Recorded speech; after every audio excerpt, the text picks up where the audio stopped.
गोपाल ढकालजी, स्वागत छ pnbkhabar.com मा। हजुर, धन्यवाद। सर, यो पछिल्लो समयको नेपाल भारत सीमा विवाद विषयमा तपाईले नजिकबाट विश्लेषण गरिरहनु भएको छ। यहाँ थुप्रै व्यक्तिहरूका थुप्रै खाले अभिव्यक्तिहरू आए। आज बिहान मात्रै एकजना नेपाली चर्चित नायिका वर्षा राउतको एउटा अभिव्यक्ति आयो। त्यो अभिव्यक्तिलाई कुन हिसाबले हेर्नु भएको छ? हुन त धेरैजनाले अभिव्यक्ति स्वतन्त्रता छ, उसले बोल्न पाउँछ भन्ने कुराहरू गर्नु भएको छ हैन? त्यो अभिव्यक्तिलाई कसरी हेर्नु भएको छ सर? अभिव्यक्ति स्वतन्त्रता छ, बोल्न पाइन्छ भन्दैमा जेसुकै बोल्ने कुरा पनि होइन हैन।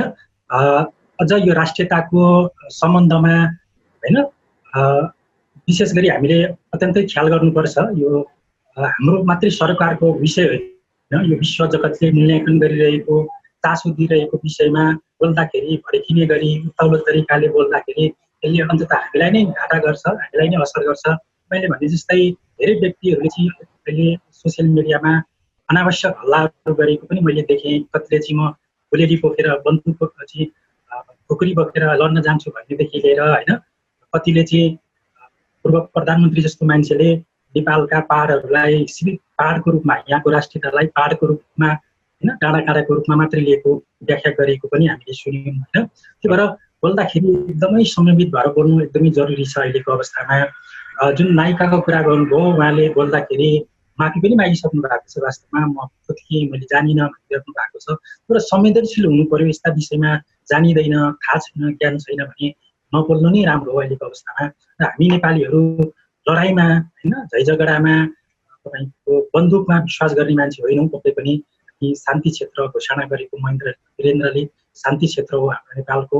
हामी वार्ताको माध्यमद्वारा शान्तिपूर्ण रूपमा चाहिँ समस्याको समाधान गर्ने हाम्रो चाहिँ नीति हो है। त्यही भएर भड्काउने हिसाबले म लड्न जान्छु, म यसो गर्छु भन्ने हिसाबले, अथवा चाहिँ तपाईँले भने जस्तै एउटा नायिकाले भनेको जस्तो हिसाबले नेपालीहरूको आस्थामा विश्वासमा घात गर्ने गरी, उनीहरूको मनोविज्ञानमा चोट पुर्याउने गरी चाहिँ हामीले पक्कै पनि विश्लेषण गर्नु भएन।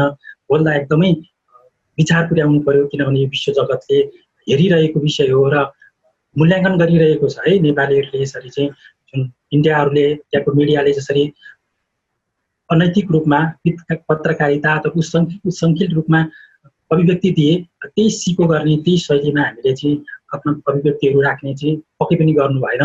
राष्ट्रियताको हामी सबैलाई माया छ होइन, जोस हामी सबैलाई आउँछ। यो जोसलाई हामीले वशपूर्ण रूपमा आफ्नो अभिव्यक्ति दिनु चाहिँ एकदमै उचित हुन्छ।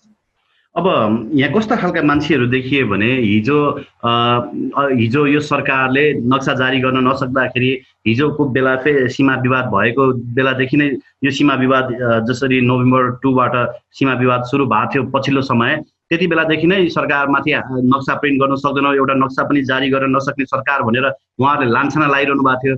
अब फेरि नक्सा नै जारी गरिसकेपछि आफ्नो प्रशासनिक राजनैतिक नक्सा जारी गरेर त्यसलाई कारबाहीमा पनि लिएर आउनको लागि आदेश दिइसकेपछि पनि फेरि केही व्यक्तिहरू के भन्नुभएको छ भने नक्सा जारी गरेर के हुन्छ, यो त जनताको आँखामा छारो हाल्ने मात्रै काम हो, चुनाव जित्नको लागि मात्रै चाहिँ यो नक्सा जारी गरियो भन्ने खालका अभिव्यक्ति पनि आउन थालेछन्।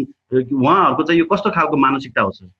एकदमै गम्भीर विषयमा, राष्ट्रियताको सवालमा, हाम्रो भूगोलसँग सम्बन्धित विषयमा, हाम्रो चाहिँ एउटा प्रतिष्ठाको विषयमा हेलचेक्राइ गर्नु अथवा यस्ता अभिव्यक्ति दिनु होइन, आफैमा राम्रो पक्कै पनि होइन।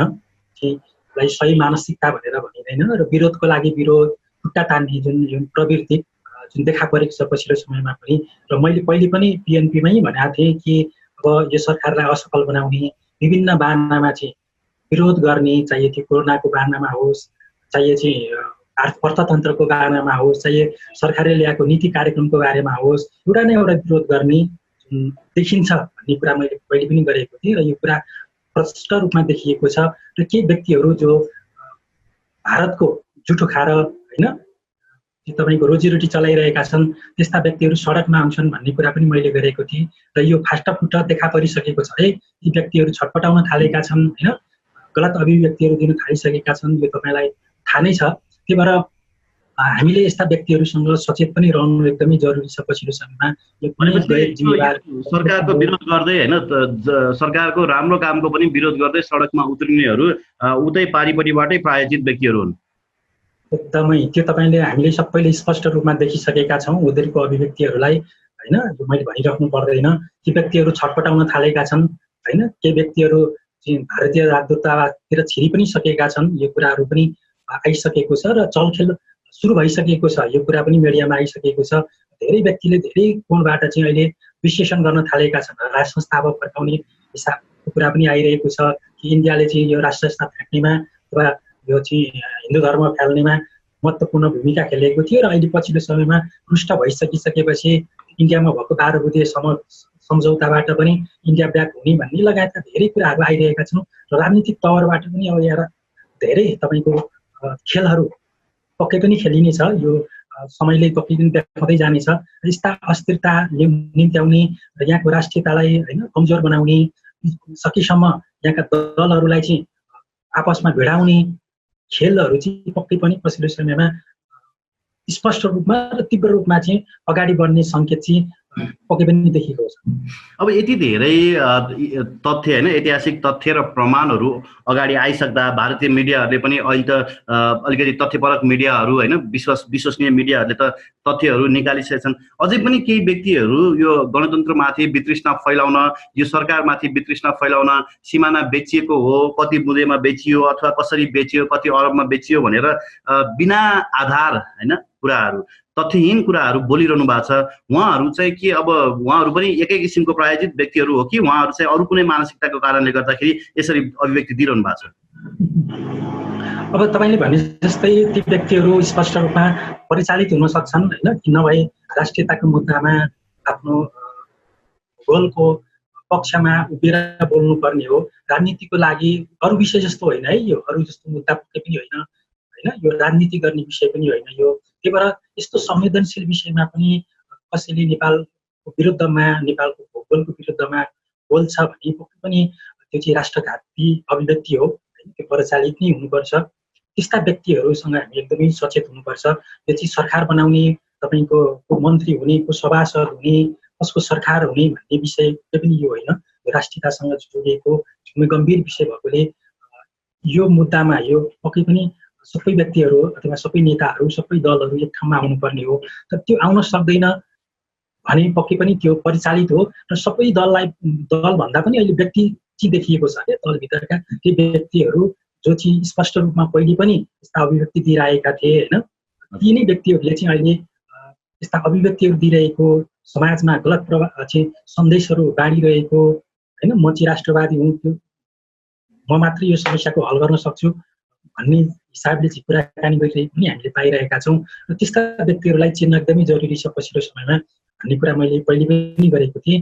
र धेरै व्यक्तिहरू अहिले छटपटाइरहेका छन् जो चाहिँ विदेश इन्डियाबाट परिचालित थिए होइन, रहेका एजेन्टहरू थिए अथवा जो चाहिँ इन्डियाको चाहिँ मानो खाइरहेका थिए, त्यस्ता व्यक्तिहरूलाई छटपटी हुनु स्वाभाविक पनि हो। चिन्नु चाहिँ एकदमै जरुरी छ अहिलेको अवस्थामा। अब अचम्म के देखियो भने गोपालजी, हिजोसम्म केपी ओलीलाई एकदमै तल्लो स्तरमा झरेर गाली गर्ने व्यक्तिहरू थिए, सामाजिक सञ्जालमा यति तुच्छ कुराहरू लेख्ने व्यक्तिहरू थिए जसलाई अस्ति मात्रै प्रधानमन्त्रीले राष्ट्रिय सभामा सम्बोधन पनि गर्नु भएको छ कि हेर्नै नसक्ने होइन, परिवारसँग बसेर सुन्नै नसकिने शब्दहरू प्रयोग गर्नुहुन्छ भनेर उहाँले हेर्नु भएको थियो। तर आज जब राष्ट्रियताको कुरा आयो, जब राष्ट्रको कुरा आयो, जब सिमानाको कुरा आयो, एकाएक प्रधानमन्त्री केपी ओलीको चौतर्फी हाई भएको छ, चौतर्फी प्रशंसा भएको छ होइन। यो नेपालीहरूमा अचम्मको राष्ट्रवाद देखिन्छ होइन। हुन त राष्ट्रवाद प्रत्येक नागरिकलाई आफ्नो देशप्रति हुन्छ नै होइन, तर नेपालीहरूमा चाहिँ एकदमै धेरै देखिनुको कारण के हो सर? यो हाम्रो रगतमा हुनुपर्छ यो कुरा, हाम्रो जिनमा छ। किनभने हामी भीमसेन थापा, अमरसिंह थापा होइन बलभद्र कुँवरका सन्तान हौ। अझै पनि तिनीहरूले जुन बगाएको रगत छ, पसिना छ, अझै पनि हाम्रो माटोमा त्यसको गन्ध पक्कै पनि अहिले पनि आइरहेको छ। तर त्यो जिन छ हामीमा। राष्ट्रियताको अगाडि अरू सबै मुद्दाहरू गौण छन् क्या हाम्रो लागि। तर ती सबै सानातिना कुराहरूलाई हामीले बिर्सिसकेका छौँ अहिलेको अवस्थामा। त्यही भएर यो अहिलेको यो जुन मुद्दा छ त्यो मुद्दालाई चाहिँ एकदमै नडराइकन, नबढाइकन एकदमै स्पष्टसँग आफ्नो उद्देश्य सहित अहिलेको सरकार अगाडि बढेको छ। यो सरकार अब पछि हट्ने छैन यो मुद्दामा। यो उसको जुन लिएको अडान, अहिलेको काम, अहिले गरेका शैलीहरू र पछिल्लो समयमा भएका क्रियाकलापहरूले के देखाउँछ भन्दा अब सरकार यहाँबाट पछि हट्नेवाला छैन।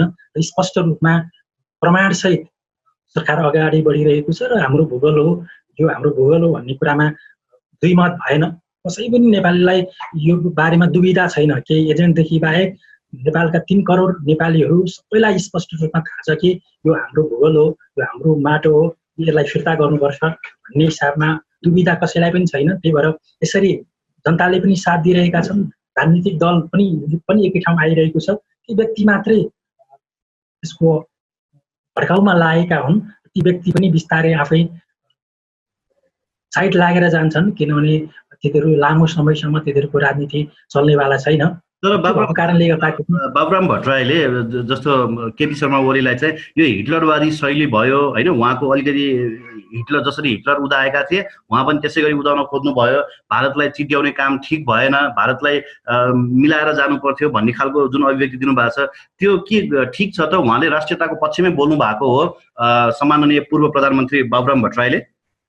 अघि मैले भने कि पूर्व प्रधानमन्त्री बाबुराम भट्टराईले नेपालको भूगोललाई, यहाँको माटोलाई सिर्फ पहाड डाँडाकाँडा मात्रै देख्नु भएको छ। यो हाम्रो मुटु हो, यो हाम्रो गौरव हो, यो हाम्रो प्रतिष्ठा हो भन्ने कुरा उहाँले बुझ्नु सक्नु भएन। यहाँ उहाँले चाहिँ यसलाई सामान्य रूपमा लिनुभयो। उहाँको प्रत्येक अभिव्यक्तिले त्यही देखिरहेको छ।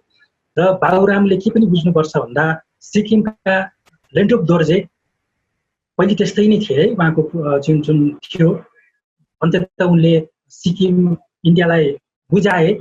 उहाँको जुन शैली, कार्य गर्ने शैली पनि त्यस्तै नै थियो, बाबुराम जस्तै थियो होइन भन्ने कुरा उहाँले पनि बुझ्नु एकदमै जरुरी छ। र के बुझ्नु पर्यो भन्दाखेरि अहिलेको जमानामा नेपालीहरू पनि सचेत छन् यो मुद्दामा है, मूल्याङ्कन गर्न सक्छन्, विश्लेषण गर्न सक्छन्। र प्रधानमन्त्रीले पनि पटक पटक भनिरहेका छन् कि अब यो 21औं शताब्दी हो, यहाँ हिटलर प्रवृत्ति हुने छैन, मौलाउने छैन होइन, यसलाई स्वीकार गर्ने छैन भन्ने कुरा त उनले पटक पटक आफ्नो अभिव्यक्तिमा राखिसकेका छन्। र अहिले अब हिटलर प्रवृत्तिको कल्पना गर्नु होइन, यो लोकतन्त्रमा, यो गणतन्त्रमा सार्वभौम सत्ता चाहिँ जनतामा निहित भएको यो अवस्थामा त्यो हिटलर प्रवृत्तिको कसैले कल्पना गर्छ, सपना देख्छ भने चाहिँ त्यो दिवा सपनादेखि बाहेक केही पनि होइन। र त्यसरी तर्सिनु पनि आवश्यक छैन। बाबुराम भट्टराई पूर्व प्रधानमन्त्रीले त्यसरी तर्सिएर छटपटाउनु त्यति जरुरी छैन। तर उहाँको छटपटाइ अर्कै हो भन्ने कुरा चाहिँ नेपालीहरूले बुझिसकेका छन्। अब यति बेला त तपाईँको केही मधेसवादी दलहरू हिजो शेरबहादुर देउवालाई भेट्नै पुगिसके बुढा नीलकण्ठ भन्ने पनि समाचारहरू आयो होइन। संविधान संशोधन गरेर निशान छापमा चाहिँ नेपालको नयाँ नक्सा राख्ने जुन कार्य सरकारले अगाडि बढाएको थियो, अब संविधान संशोधन हुनबाटै रोक्ने भन्ने कुराहरू पनि अगाडि आएको छ। के त्यस्तो गर्दा पनि नेपाली जनताहरू अब चुब लागेर बस्लान्, नेपाली जनताहरू ठुलो ठुलो हेरेर बस्लान् सर? त्यो एकदमै त्यसले ठुलो दुर्घटना निम्त्याउँछ होइन। यदि त्यो कसैले त्यस्तो गर्छ भने त्यो चाहिँ उनीहरूकै लागि ठुलो प्रतिरूप घातक सिद्ध हुनेछ। तर तपाईँले भने जस्तै यो खेल नहोला भन्न चाहिँ सकिँदैन, किनभने अन्तिमसम्म भारतले यस्ता रणनीतिहरू, चालहरू पक्कै पनि चल्नै छ, यसमा कुनै पनि दुविधा भएन। तर ती सम्पूर्ण चालहरू, ती सम्पूर्ण खेलहरूसँग लड्न पनि एकजुट हुनुको अर्को विकल्प पनि छैन। र प्रत्येक नेपाली नागरिकहरू म बन्दुक बोकेर लड्छु भन्दा पनि कि हामी शान्ति चाहन्छौँ, मानसिक रूपमा चाहिँ जस्तासुकै खेलहरू, जस्तासुकै अवरोधहरूलाई म सामना गर्छु भन्ने हिसाबले मानसिक रूपमा चाहिँ प्रत्येक नेपालीहरू तयार भएर बस्नु एकदमै जरुरी छ अहिलेको अवस्थामा। चाहे त्यो नाकाबन्दी किन नगरोस् होइन, तर नाकाबन्दी गर्नु आफैमा गलत हो। इन्डियाले नेपालमा नाकाबन्दी गर्ने जुन प्रयास गर्यो भने त्यो विश्व जगतबाट पनि पक्कै एक्लिनेछ, किनभने हाम्रो परिवेष्टित देशको अधिकारहरू छन् होइन। हामीले सम्झौता गरेका छौँ, पारौन सम्झौता गरेका छौँ इन्डियासँग। यी कुराहरूलाई बिर्सेर उसले नाकाबन्दीको कदम अगाडि बढाउँछ भने त्यो मूर्खतादेखि बाहेक केही पनि होइन। तर दुःख चाहिँ पक्कै पनि दिन्छ, त्यसमा दुई मत भएन। र यी सारा दुःखहरू झेल्नको लागि मानसिक रूपमा हामी तयार हुनुपर्छ भन्ने कुरा मैले पनि अगाडि गरेँ। र राजनीतिक दलहरूको नेताहरूको भविष्य यसैमै छ कि उनीहरू मिलेर जाउन् होइन, इन्डियाको चालमा नपरुन्, ललिपपमा नभुलुन् होइन। सपना देखाउला प्रधानमन्त्री बनाइदिने, सपना देखाउला मन्त्री बनाइदिने, सपना देखाइदेला अर्को चुनावमा सभासद बनाइदिने, ती सपनाहरूको पछि नलागौँ। त्यसरी हामी ललिपपमा भुल्यौँ भने यहाँका राजनीतिक दल, यहाँका नेताहरूको त्यही हालत हुनेछ जुन ल्यान्डुप दोर्जेको भएको थियो भन्ने कुरा बुझ्न एकदमै जरुरी छ। इतिहास बुझ्न एकदमै जरुरी छ। इन्डिया भनेको वास्तवमा सर्फ हो, यो चाहिँ डस्ने मौका मिल्ने बित्तिकै डस्छ भन्ने कुरा पनि इतिहासले देखाएको छ कि इन्डियाले सिक्किमलाई डस्यो होइन। धेरै देशहरू, धेरै छिमेकी देशहरूप्रति उसको दृष्टिकोण नकारात्मक छ होइन। धेरै देशहरूमा विवाद छ, चाहे त्यो चाइनामा किन नहोस्, बङ्गलादेशमा किन नहोस्, पाकिस्तानमा किन नहोस्, प्रत्येक देशप्रति उसको दृष्टिकोण होइन गलत छ भन्ने कुरा चाहिँ हामीले बुझेर अगाडि बढ्न सक्यो भने हाम्रो राष्ट्रको लागि, सबैको लागि हितकर हुनेछ, नत्र भने पछुतो आउनुदेखि बाँकी पनि हुनेछ। ओके सर, अब भारतले जहिले पनि भारतीय विस्तारवादको विरुद्ध बोल्ने अनि नेपालमा एन्टी इन्डियन मुभमेन्ट चलाउने जस्ता व्यक्तिहरूमाथि जहिले पनि उसले दमन गरेको छ, या त त्यस्तो व्यक्तिहरूलाई साइड लगाउन खोज्ने एउटा रणनीति उसले जहिले पनि तयार पारेकै छ होइन। अब यति बेला राष्ट्र र राष्ट्रियताको पक्षमा अडान लिने केपी शर्मा ओली शारीरिक रूपमा कतिको सुरक्षित होलान् र राजनीतिक रूपमा पनि कतिको सुरक्षित होलान्? अब यो हिसाबले पनि टीका टिप्पणीहरू आइरहेका छन्, जीव ज्यानको असुरक्षा पो हुने हो कि भन्ने कुरा पनि आइरहेका छन्। तर के बुझ्नुपर्छ भने यो 21औं शताब्दी हो है, यो चाहिँ 16औं शताब्दी 15औं शताब्दी होइन। यहाँ चाहिँ बन्दुकले गोपालजी, मैले यहाँ अलिकति काटेँ, यो चाहिँ कस्तो रहेछ भने हामी घरभित्र बस्ने र केही पनि थाहा नहुने आम सर्वसाधारणलाई मात्रै रहेछ 21औं शताब्दी। तर यहाँ देख्दा त सबैजना भारतीय के भन्छ जाने ढोका फरक फरक होला, भित्र भेट्ने ठाउँ त एउटै छ भन्ने कुराहरू, भारतबाटै परिचालित थुप्रै व्यक्तिहरू छन् भन्ने कुरा त सिधा सिधा देखिहाल्यो। त्यति मात्रै नभए अलिकति भारत विरोधी आन्दोलन गर्ने अथवा भारत विरोधी तर्क दिने व्यक्तिहरूलाई त सिधै यहाँ फोन आउँदो रहेछ, त्यो पनि देखियो। पक्कै पनि फोन पनि आइरहेछ, थ्रेटन पनि आउला, जीव ज्यानको असुरक्षा पनि होला, यी यावत कुराहरू होलान्। तर यी सम्पूर्ण कुरालाई चाहिँ सामना गर्न, फेस गर्न हामी एकजुट हुनुपर्छ, मानसिक रूपमा पनि तयार हुनुपर्छ भन्ने कुरा हामीले गऱ्यौँ। र हामी आफै हल्का भयौँ कि बिक्यौँ, सामान्य कुरामा हामी बिक्यौँ, ललिपपमा बिक्यौँ। त्यो कारणले गर्दा पनि हेप्ने मौका पाएको इन्डियाले।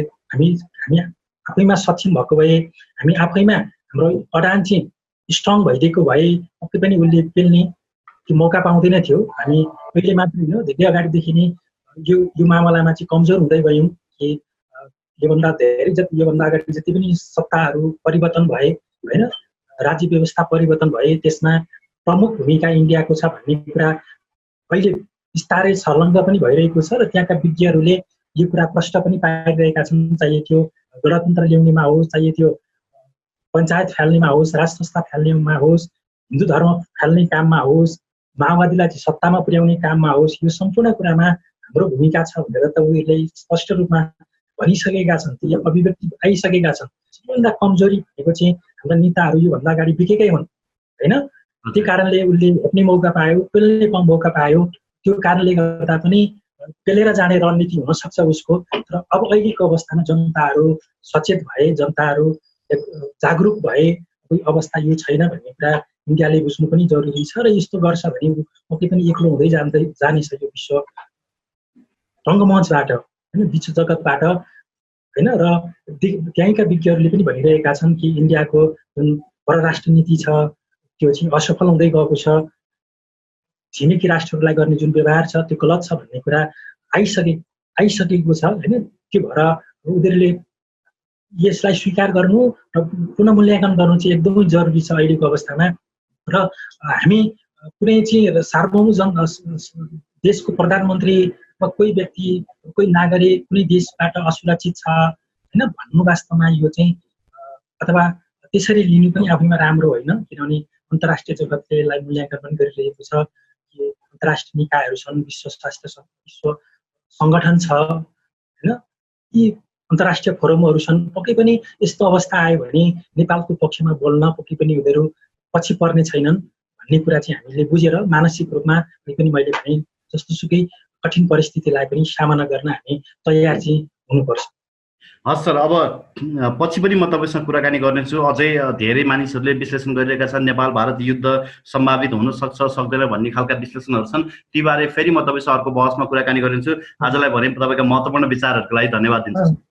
तपाईँले अन्तिममा चाहिँ मैले जुन युद्धको कुरा गर्नुभयो त्यो आफैमा गलत कुरा हो। अब अहिलेको यो जमानामा युद्धको कुरा गर्नु होइन, त्यहाँ चाहिँ 15 लाख सैनिक छन्, हामी नेपालमा के छ भनेर त्यहाँका मिडियाले जसरी बोलिरहेका छन् त्यो पनि मूर्खतादेखि बाहेक के पनि होइन। त्यो एकदमै मूर्खपूर्ण अभिव्यक्ति हो। त्यो पत्रकारिता हो भन्ने कुरा अघि पनि मैले भने र त्यो सम्भव छैन अहिलेको अवस्थामा, त्यो सम्भव छैन। र यदि त्यस्तो भयो र इन्डियाले पेलेर जाने प्रयास गर्यो, किनभने हाम्रो शान्तिपूर्ण देश जो चाहिँ बन्दुकप्रति विश्वास गर्दैन, दमनप्रति विश्वास गर्दैन, पेलेर जाने कुनै पनि रणनीति छैन हाम्रो जस्तो देशको होइन। अनावश्यक बखेडा नेपालले गर्दैन भन्ने कुरा विश्व जगतलाई थाहा छ यो कुराहरू। यदि त्यो हुँदा हुँदै पनि इन्डियाले यदि पेल्न खोज्छ नेपाललाई भने तेस्रो विश्वयुद्ध नेपालबाटै सुरु हुन्छ, यो चाहिँ पक्का हो है। किनभने नेपालको पक्षमा धेरै देशहरू लाग्ने छन्, त्यस पछाडि इन्डिया एक्लो हुनेछ। 15 लाखको जुन गोपालजी, अब इन्डिया अहिले आफै एउटा टप 5 नेसनमा छ, के भन्छ न्युक्लियर पावरको हिसाबले होइन, आर्मीको संरचनाको हिसाबले। त्यो हुँदाखेरि विश्वका अरू देशहरूले नेपाललाई साथ दिन सक्ला नि त? पक्कै पक्कै। किनभने अहिले पनि मैले भने नेपाल स्पष्ट छ, नेपाल शान्ति चाहन्छ, कोहीसँग झैझगडा गर्न चाहँदैन होइन, अनावश्यक विवाद लिन पनि चाहँदैन भन्ने कुरा पक्कै पनि थाहा छ होइन। विश्व जगतमा शान्ति क्षेत्र जुन वीरेन्द्रले कायम गरे, धेरै देशहरूले स्वीकार पनि गरेको इन्डियादेखि बाहेक, यी सम्पूर्ण इतिहासलाई हेर्दाखेरि यदि इन्डियाले पेलेर जान्छ भने विश्व जगत चुप लागेर बस्नु वास्तवमा खतरनाक हुनेछ भोलिको परिस्थितिमा। किनभने नेपाल जस्ता मुलुकहरूको अस्तित्व रहनै छैन। तर अन्तर्राष्ट्रिय जगतको होइन युएनको काम भनेकै हामी जस्ता देशहरूको रक्षा गर्नको लागि हो। त्यही भएर पक्कै पनि विश्व जगत होइन चुप लागेर बस्दैन। र यस्तो परिस्थिति आयो भने नेपालको पक्षमा विश्व जगत लड्नै छ, हामी लड्नै पर्दैन। र तेस्रो विश्वयुद्धको सुरुवात यहीबाट हुन्छ। यो एउटा यदि त्यस्तो परिस्थिति आयो भने, तर यो मूर्खतापूर्ण व्यवहार इन्डियाले पक्कै पनि नगर्ला भन्ने कुरा चाहिँ हामीले अनुमान गरौँ। र यो सन्दर्भ चाहिँ कहाँ हो भन्दाखेरि नेपालमा युद्ध होला होइन, हामी युद्ध गर्न जानुपर्छ, त्यहाँको सेना यस्तो, हाम्रो यस्तो सेना यस्तो भन्ने जुन भ्रम छ नेपालीहरूमा, त्यो भ्रम चाहिँ नरहोस् होइन। र जति अभिव्यक्तिहरू युट्युब मार्फत सोसियल मिडियाबाट साथीहरूले भनिराख्नु भएको छ कि युद्ध लड्नुपर्छ, हामी चाहिँ लड्न जाँदैछौँ, यस्ता यस्ता भन्ने कुराहरू वास्तवमा केटाकेटी कुराहरू हुन्, अफवाह कुरा हुन्। गुलेली बोकेर हामी लड्न जाँदैनौँ र हाम्रो नीति पनि यो होइन। यस्ता अभिव्यक्तिले पक्कै पनि उश्रृङ्खलता बढाउँछ, सम्बन्धमा चिसो ल्याउँछ र विश्व जगतको हेर्ने दृष्टिकोण पनि हामी नेपालीप्रति नकारात्मक हुन सक्छ। त्यही भएर अहिलेको यो संवेदनशील अवस्थामा यस्ता अभिव्यक्तिहरू कसैले दिनु हुँदैन भन्ने कुरा चाहिँ म अन्त्यमा सबैलाई भन्न चाहन्छु। हस् सर, आशा गरौँ नेपालीहरूको जसरी राष्ट्रियताको सम्बन्धमा रगत तातेर आउँछ, तर पनि अलिकति शालीन भएर, समृद्ध भएर, सभ्य भएर चाहिँ उहाँहरू प्रस्तुत हुनुहुन्छ भन्ने हामी आशा गर्दछौँ, कामना पनि गर्दछौँ। तपाईँलाई धन्यवाद दिन चाहन्छु सर फेरि पनि। हस्, धेरै धेरै धन्यवाद।